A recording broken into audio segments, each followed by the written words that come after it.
Congressman Vallaln, thank you very much for your time. We'll start with the domestic issues, especially the Democratic Party is very big on the health care bill, and the president has been spending a lot of time on it. What do you think, what's its impact going to be on the November elections if somehow the party does not get what the party wants? Well, passing comprehensive health care reform has been a major objective for President Obama and the United States Congress. We're seeing people every day getting these notices from their insurance companies saying their premiums are rising, just skyrocketing, sometimes 40–50% increases. So I think momentum is growing to get something done. Look, I think it's important to the American people that we get health care reform done. When people are asked, is doing nothing a good option? They say that's not a good option. And so I'm confident that we're going to move forward. We're thinking about this in terms of the issue. Our Republican colleagues constantly want to talk about it in terms of the election. But this has been a priority for the president from day one. It's a priority of the Congress, and we're going to get it done. John Podesta said in one interview that if the president doesn't get his way on this bill, it's going to be a massacre in November. Do you agree? I'm really not going to speculate on the politics right now. I think it's important to get it done because people are seeing their health insurance rates going through the roof. It's unsustainable for small businesses. It's unsustainable for big businesses and individuals. But let me just say this. I think it's very important as a policy to enact. And in this case, it's an example of good policy will make for good politics. In other words, I think as people focus on what's in this legislation and compare it to the status quo, they will see that it is a very positive step forward. In fact, when you ask people whether they support the individual elements of this bill, they're all very popular. What happened is that some of the focus on the process back and forth, and including things as they did in the Senate, a special deal for the state of Nebraska, that understandably ticked a lot of people off, ticked me off. And so we need to make sure that we refocus the discussion on the important provisions that are on this bill, even as we get out the provisions that shouldn't be there. Congressman, President Obama basically received this Nobel Peace Prize because of his maybe future successes in foreign policy and his interaction with the Muslim world.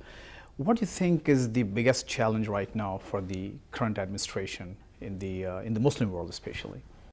Well, the challenges are many, and as you know, the president went to Cairo a little more than a year ago and gave a very well-received speech that talked about changing the relationship between the United States and the Muslim world, calling upon Americans and Muslims alike to focus on what unites us and not allow a small group of extremists to sort of hijack the Muslim faith. And I believe there has been progress since then. Look, this is going to be a step-by-step process. As the president said then, things don't change overnight. It requires good faith on both sides, working together to try and show concrete results. And I think that we are beginning to see progress. We're beginning to see progress in terms of the U.S. relationship with Pakistan, with Afghanistan, and other parts of the world. And the president, of course, is soon leaving to Indonesia, for Indonesia, where he spent many years growing up. Do you see Pakistan as a foreign policy success for the administration in lieu of the current arrests in Pakistan by the Pakistani government? I think there have been very important improvements in the Pakistani-American relationship, in large part because the Pakistani government has begun to take actions against the elements of the Afghan Taliban.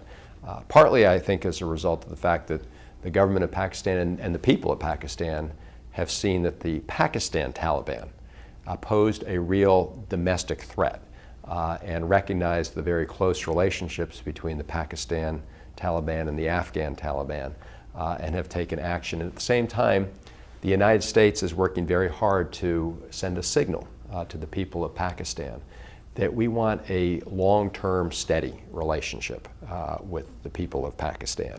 That this is not a situation where we only call upon Pakistan to help us when we need help. It's a situation of mutual respect and relationship, and that it goes beyond the military dimension to a political dimension, an economic dimension, and that is our goal. And you know, you don't, again, just as the president's open to the Muslim world, you know, things don't necessarily change overnight, but I do think that they're changing for the better. Very good.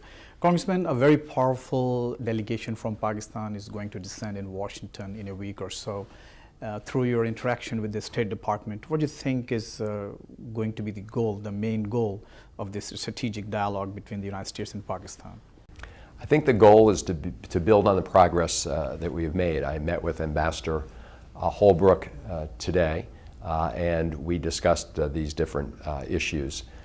The main focus will, of course, be on the broad strategic relationship, making sure that we continue to work together to defeat extremists. In the case of Pakistan, we're talking, of course, about the Afghan Taliban elements as well as the Pakistan Taliban elements that have been responsible for suicide bombings and violence throughout Pakistan. And so we need to work together to accomplish that goal. But also, they want to talk about deepening the relationship on the economic front in terms of greater trade. I've been working to try and pass legislation to establish what we call Reconstruction Opportunity Zones. We think they're a good first step toward expanding the economic relationship between Pakistan and the United States, as well as expanding sort of people-to-people exchanges and other additional investments in education and health and those sorts of things. On the one hand, of course, the administration claims success in Pakistan, that they're doing well. The Pakistanis are responding to the initiatives and policy changes within the administration here. But on the other hand, we still see a very steep rise in the anti-Americanism in Pakistan, in the overall society. How do you reconcile? This is something that concerns many of us in the United States, and we really want to talk to our colleagues, our counterparts in Pakistan, to get a better, a better understanding of how we can improve this situation.